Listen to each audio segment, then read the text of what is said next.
Good evening दोस्तों।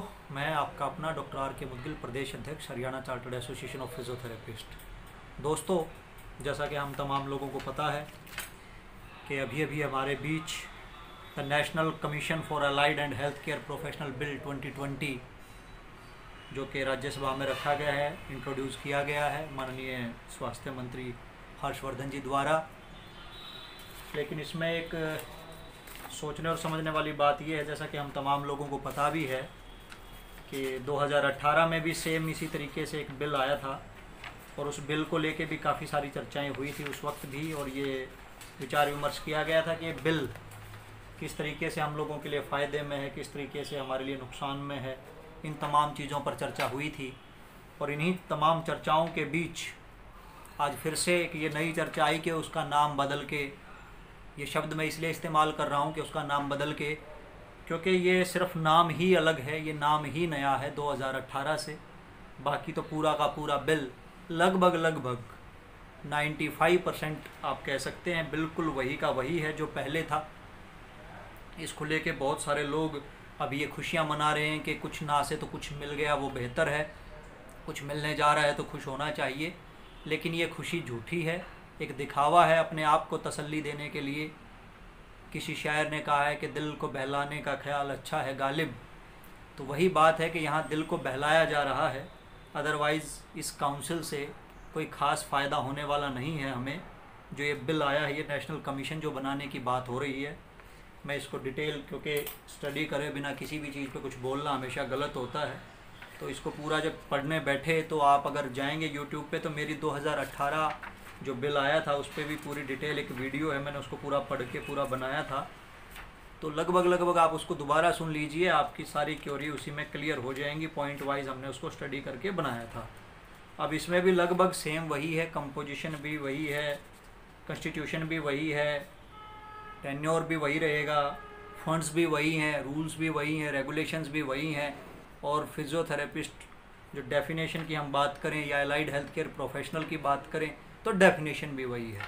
तो अब आप बताएं कि इसमें क्या बदला है। मुझे नहीं लगता कि इसमें कुछ भी बदला है। व्हाट्सएप पे आप तमाम लोगों के पास ये बिल है, आप इसको प्रिंट लेके पढ़ सकते हैं, समझ सकते हैं इसको। इसमें सोचने और समझने वाली बात यह है कि पहले भी इसके अंदर जितने भी मेंबर्स अपॉइंट किए गए थे वो नॉमिनेटेड थे सरकार द्वारा, अभी भी वही है। और ये हम शुरू से ही देख रहे हैं या बोल रहे हैं। इन केस ऑफ हरियाणा भी अगर हम बात करें, स्टेट फिजियोथेरेपी काउंसिल के लिए जो हमारा लंबे टाइम तक संघर्ष रहा और काउंसिल बनी, वो संघर्ष भी इन्हीं बातों को लेके था कि डेमोक्रेटिक स्ट्रक्चर नहीं है, इलेक्टेड को कम रखा गया है, नॉमिनेटेड को ज़्यादा रखा गया। पहले तो बिल्कुल रखा ही नहीं गया था, विरोध किया गया। चलो ठीक है, कुछ लोगों को इलेक्टेड की जगह मिली, कुछ को नॉमिनेटेड की जगह मिली, उस पर भी तमाम अब चर्चाएँ चल रही हैं। लेकिन इसी बीच ये बिल जो पूरे देश को इफ़ेक्ट करेगा ये आ चुका है। इसको अगर मैं एक आम शब्द में एक ही लाइन में इस बात को ख़त्म करना चाहूँ तो मेरी नज़र में ये काला कानून है।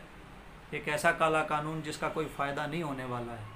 बात की जा रही है कि लोगों को फ़ायदा देगा, फ़ायदा सिर्फ इतना देगा कि ठीक है आपको रेगुलेटरी बॉडी मिल जाएगी, आप लोगों को एक रजिस्ट्रेशन सर्टिफिकेट मिल जाएगा। लेकिन इससे ज़्यादा फ़ायदा क्या दिया? क्या ये सही से आपको रेगुलेट कर पाएगा? ये एक अपने आप भविष्य की गर्भ में छुपा हुआ है। क्योंकि अगर हम इसकी कंपोजिशन की बात करें तो मैं आपको बताऊं, इसमें डिफरेंट चैप्टर्स हैं। तो इसमें सबसे पहले तो इन्होंने कहा कि जब ये कमीशन आएगा तो सबसे पहले एक इंटरिम कमीशन बनेगा जो कि कम से कम 3 साल तक काम करेगा। 3 साल के बाद जो है वो एक फुल फ्लेजिड जो है कमीशन अपना काम करेगा। अलग अलग जो काउंसिल्स की बात चल रही है प्रोफेशन वाइज वो डेवलप की जाएंगी, बट उससे पहले एक इंटरिम कमीशन बनेगा। अब आप गौर कीजिएगा साथियों, इंटरिम कमीशन में किन को रखा गया है। सबसे पहले हैं additional secretary to government of India in the department of health and family welfare, ministry of health, वो इसके चेयरपर्सन रहेंगे। उसके अलावा joint secretary to the government of India in the department of health and family welfare, ministry of health member होंगे। उसके अलावा joint secretary to the government of India in the department of legal affairs, ministry of law and justice, वो भी इसके member रहेंगे। Joint secretary to the government of India in the ministry of human resource and development, again member. Joint Secretary to the Government of India in the Ministry of Social Justice and Empowerment, member. Joint Secretary to the India Government of India in the Ministry of Skill Development and Entrepreneurship, member. One representative of the Director General of Health Services, not below the rank of Deputy Director level. One representative of the National Medical Commission. One representative of the Rehabilitation Council of India. 1 representative of the Atomic Energy Regulatory Board, 2 representative from the recognized category having such qualification and experience as may be prescribed by the central government member। यानी कि जितनी भी categories हैं उनमें से basically 2-2 member लिए जाएंगे। और इसका एक ये भी क्लोज है कि जो मेंबर्स होंगे वो 4 से नीचे नहीं होंगे और 24 से ज़्यादा नहीं होंगे, मतलब 4 से 24 के बीच में बेसिकली मेंबर्स रह सकते हैं। दूसरा, इसका इसी की लाइन पे पैरेलल स्टेट बॉडी जो क्रिएट की जाएंगी उसमें भी बिल्कुल सेम कुछ इसी तरीके का रूटीन रखा गया है, क्योंकि ये जो अम्ब्रेला बॉडी है इसके अंदर फिर अलग अलग जो है स्टेट वाइज चैप्टर बनेंगे जिसका नाम होगा state allied and health care council. उसमें आप लोगों को रजिस्टर कराना होगा। अब उसमें जो बात करें तो उसमें चेयरपर्सन की जो डेजिग्नेशन दी गई है वो दी गई है कि ये person of outstanding ability, proven administrative capacity and integrity, possessing a postgraduate degree in any profession of recognized category of allied and healthcare sciences from any university and having experience of not less than 25 years in the field of allied and healthcare sciences, out of which at least 10 years shall be as a leader in the area of allied and healthcare education to be nominated by the state government। यानी कि मोटा मोटी बात करें तो 25 साल जिनको experience हो, 10 साल एज ए लीडर जिन्होंने काम किया हो उस प्रोफेशन के लिए, वो लोग इसमें as a chairperson state body में नॉमिनेट किए जाएंगे सरकार द्वारा। उसके अलावा 1 director, additional director, joint director representing medical and health services, वो एक्स ऑफिशियो मेंबर रहेंगे। 2 person not below the rank of dean and head of the department from any medical college of the state government, ये भी x officio member रहेंगे। तो ये तमाम तरह की चीज़ें हैं। इसके अलावा 2 रिप्रेजेंटेटिव रहेंगे आपके चैरिटेबल इंस्टीट्यूशंस से जो एजुकेशन और सर्विसेज में एंगेज्ड हैं। इसके अलावा 2 रिप्रेजेंटेटिव रहेंगे आपके recognised category specifies in the each schedule to be nominated by the state government having such qualification and experience as may be prescribed by the state government. यानी कि मोटा मोटी बात करें तो सिर्फ और सिर्फ नॉमिनेशन के अलावा इस काउंसिल में कुछ भी नहीं है। उसके बाद ये काउंसिल जो बनेगी ये अपने अंदर बोर्ड बनाएगी। स्टेट काउंसिल जो अब बनती है उसके बाद वो बोर्ड बनाएगी। बोर्ड में आपके लिए 4 बोर्ड यहाँ रखे गए हैं: under graduate allied and health care education board, post graduate allied and health care education board, allied and health care professions assessment and rating board, allied and health care profession ethics and registration board. Basically ये 4 board बनाएंगे। उनके बाद पूरा professional जो regulatory body एक establish करके पूरे profession को रेगुलेट किया जाएगा। तो ये तो खैर इतने दिनों में जितने भी लोग काउंसिल सुन रहे हैं वो स्टूडेंट भी समझ गए होंगे कि काउंसिल एक ऐसी चीज़, एक ऐसी बॉडी जो प्रोफेशन को रेगुलेट करेगी। लेकिन जब रेगुलेट करने वाली बॉडी में अगर आप लोगों का रिप्रेजेंटेटिव ही ना हो, आप लोगों के रिप्रेजेंटेटिव ही कम हो, आप लोगों की सुनवाई ही ना हो, तो उसमें आप क्या उम्मीद करते हैं।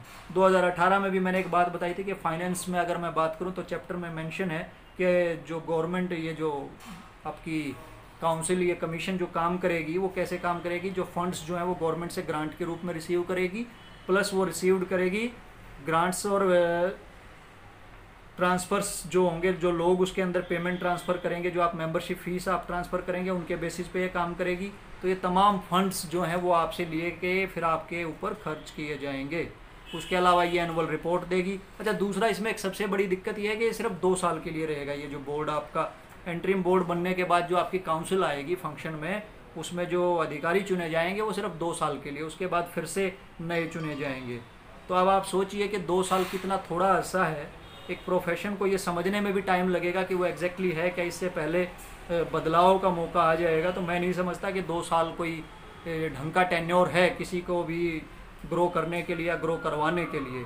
इसके अलावा ऑफेंस जो हैं, इसमें अगर कोई टाइटल जिसके पास नहीं है, किसी भी कैटेगरी में कोई है एनरोल और अगर वो डिग्री नहीं है उसके पास, तो उसको इनिशियली 50,000 रुपये जुर्माना और जो है सज़ा हो सकती है जो 6 महीने तक हो सकती है, और ये जुर्माना 50,000 से 1 लाख रुपए तक जा सकता है। तो इस तरीके से लाख है, कुछ टाइम के बाद अगर फिर से आप पकड़े जाते हैं तो 2 लाख हैं, इस तरीके की बात है। दूसरा, इसमें पिछली बार भी जो 18 में भी गड़बड़ थी वो अब भी है कि no civil court shall have jurisdiction to entertain any suit or proceeding in respect of any order made by the Commission or State Council relating to the removal of name or the refusal to enter a name in the Central Register or State Register as the case may be under this Act।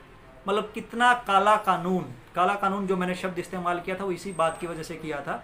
इन्होंने कहा कि आपको council या state register में अगर आपका नाम वहाँ से काट दिया जाए या आपका नाम वहाँ ना लिखा जाए, तो उसके खिलाफ आप कोई सिविल कोर्ट में एप्लीकेशन भी नहीं दे सकते हैं। मतलब आप इस बात का विरोध भी नहीं कर सकते हैं कि मेरा नाम रजिस्टर से क्यों हटाया गया या मेरा नाम रजिस्टर में क्यों नहीं जोड़ा जा रहा, जबकि मेरे पास इस चीज़ के लिए डिग्री है।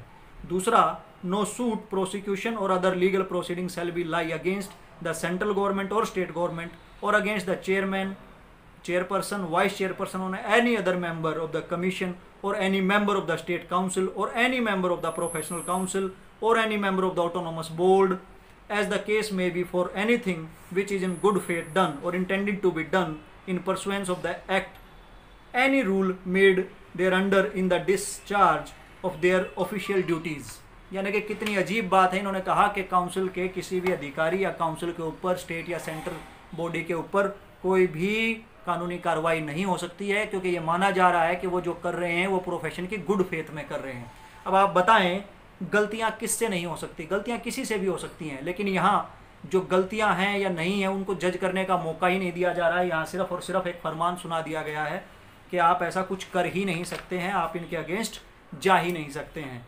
तो ऐसा तो मेरे ख्याल अंग्रेज़ों के टाइम में ही होता था कि जो उन्होंने बोल दिया वो ठीक है, उसके खिलाफ आप जाएंगे ही नहीं।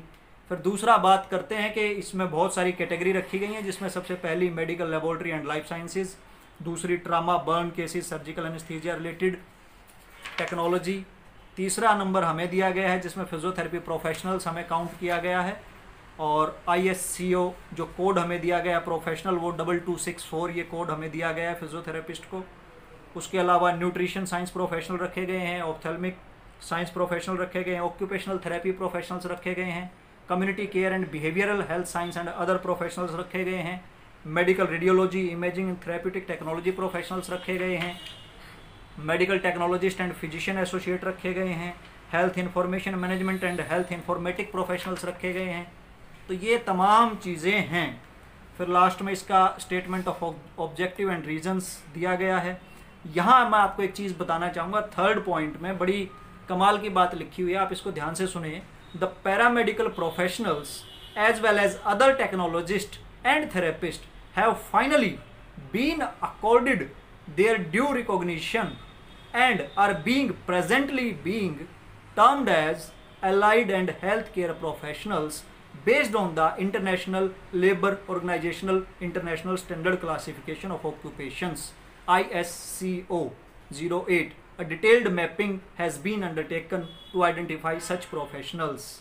अब आप बताएं ये कितनी विडंबना है कि इन्होंने कहा कि जो पैरामेडिकल प्रोफेशनल्स हैं उन्हीं को एक नई टर्म दे दी गई है, allied and health care professionals.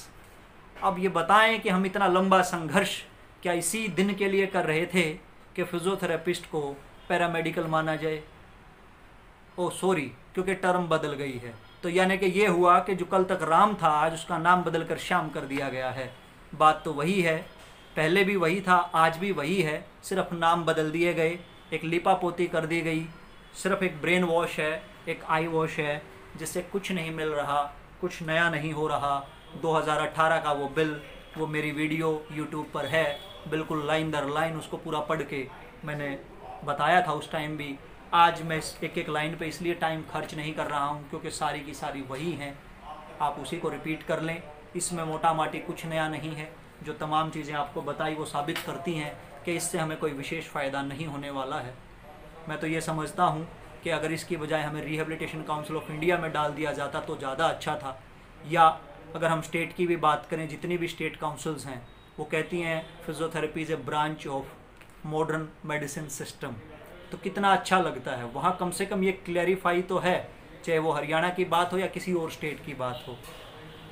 लेकिन यहाँ तो ऐसा भी नहीं है, ऐसी कोई डेफिनेशन नहीं है, कहीं पर भी इस टर्म का इस्तेमाल नहीं किया गया है। इस्तेमाल किया गया है तो इस बात का कि जो पहले पैरामेडिकल थे अब उन्हीं को termed as allied and health care medical professionals कर दिया गया है। तो दोस्तों ये एक चिंता का विषय है, मैं समझता हूँ ये बड़ा कोई खुशी का या हर्ष का विषय नहीं है।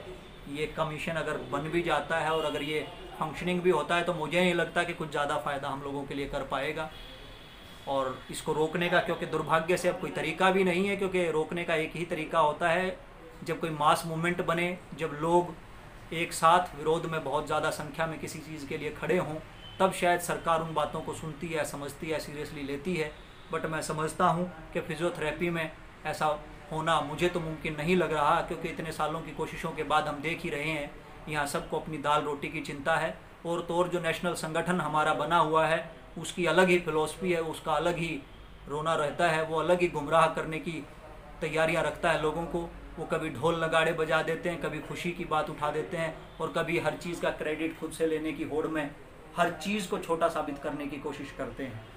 खैर देखिए, और अगर हाँ एक चीज़ और, अगर कोई कुछ बोलना शुरू करे तो वो ये बोलते हैं कि आपके स्टेट में काउंसिल है इसलिए आपको तो ये बुरा लगेगा ही, क्योंकि आपको नुकसान हो सकता है। मतलब कितने छोटी और कितनी निहायती शर्म की बात है। मैं भी पीछे फेसबुक पे कुछ कमेंट देख रहा था, डॉक्टर सुदीप काले साहब ने भी यही कहा कि ये कुछ ज़्यादा नया नहीं है, वो का वो है, सिर्फ बोतल बदल दी गई है, वाइन पुरानी है। उन्होंने एक एग्जाम्पल के थ्रू ये बताया। तो एक साथी ने कमेंट में लिखा कि आप तो महाराष्ट्र में काउंसिल है इसलिए आपको तो ये अजीब लगेगा ही, क्योंकि काउंसिल जैसा तो नहीं है। अरे भैया, फिर आप सेटिस्फाई क्यों हो जाते हो हर छोटी चीज़ पे? क्यों नहीं आपके अंदर का फिजियोथेरेपिस्ट, क्यों नहीं आपका अहम जागता, क्यों नहीं आप अपनी बात को रखने की कोशिश करते? सरकारों को अपनी प्रॉब्लम बताना कब शुरू करेंगे आप? क्यों इन नेशनल संगठनों के पीछे पड़ के अपना समय और एनर्जी वेस्ट कर रहे हैं? क्यों अपना पैसा वेस्ट कर रहे हैं इन ऐसे लोगों के पीछे जो आपकी बात को ढंग की जगह पे जाके रख भी नहीं सकते? कल से जब से ये जिक्र शुरू हुआ इस कमीशन बिल का, मुझे नहीं लगता किसी भी संगठन या किसी भी जिम्मेवार आदमी ने, किसी भी अधिकारी ने जो मौजूदा नेशनल संगठन है, ऐसे आके इसको एक्सप्लेन किया हो, इसकी सही या गलत होने की कोई जिम्मेवारी ली हो। खैर, कुछ लोग अब ये भी कहेंगे कि सबका अपना पर्सपेक्टिव है, सबको देखने का हक है, किसी को 6 नज़र आएगा, किसी को 9 नज़र आएगा। तो ये बिल, ये कमीशन बिल आप सबके पास व्हाट्सएप पे मौजूद है, प्रिंट आउट लें, पढ़ें, और वो 6 है या 9 है अपना डिसीजन खुद लें। प्रोफेशन आपका है, हम सब का है, और लड़ाई भी हम सब की है। लड़ेंगे तो सब लड़ेंगे, नहीं तो कोई बात नहीं।